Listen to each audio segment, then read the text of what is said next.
కామారెడ్డి జిల్లా నరసింగరావుపల్లి కొనుగోలు కేంద్రంలో రైతులు ఆందోళనకు దిగారు. తమ అనుమతి లేకుండా వడ్ల బస్తాల్లో కోతలు పెట్టారని ఆందోళన వ్యక్తం చేశారు. 615 బస్తాల వరి ధాన్యంలో 70 బస్తాలు కోత పెట్టడంపై ఆగ్రహం వ్యక్తం చేస్తున్నారు రైతులు. తమ శ్రమను దోచుకుంటున్నారని మండిపడ్డారు. ఇక రైస్ మిల్లర్లపై ప్రభుత్వం చర్యలు తీసుకోవాలని ఈ సందర్భంగా రైతులు డిమాండ్ చేస్తున్నారు. తారీఖు నాడు కాంటాయినది మా లారీ వడ్లు బీర్కూరు రైస్ మిల్కు కొంటపోయి ఇప్పటిదాకా లారీ దించుకుర్రు. లారీ వచ్చేసింది, మరో లోడ్ చేసుకొని పోయింది. కానీ మాకు ట్రక్ సిటీ వచ్చారు. ఇప్పుడు ఇస్తామంటారు కానీ మరో 70 సంచులు కట్ చేస్తామని ఇప్పుడు చెప్తారు. మా యొక్క వడ్లు వర్షాలు పడి చాలా ఇబ్బంది అయింది. కావున ఒక ఎక్కడికి ఒక ట్రాక్టర్ వెళ్తున్నాయి వడ్లు కూడా. ఈ యొక్క సమయం లోపల వర్షాలు పడి ఇబ్బంది అయింది.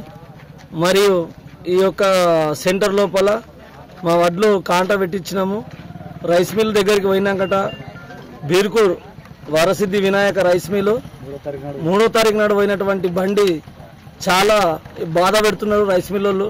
70 సంచులు కట్టు కావడం అనేది బాధాకరమైన విషయం ఇది. మరియు సొసైటీ వాళ్ళకు కూడా చెప్పిరా లేదనేది కరెక్ట్గా తెలుస్తలేదు.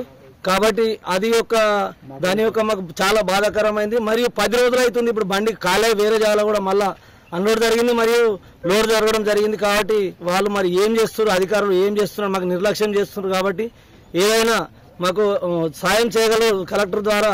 ఈ యొక్క మాకు ఇబ్బంది అనిపిస్తుంది. మా రైతులను సహకరించగలరని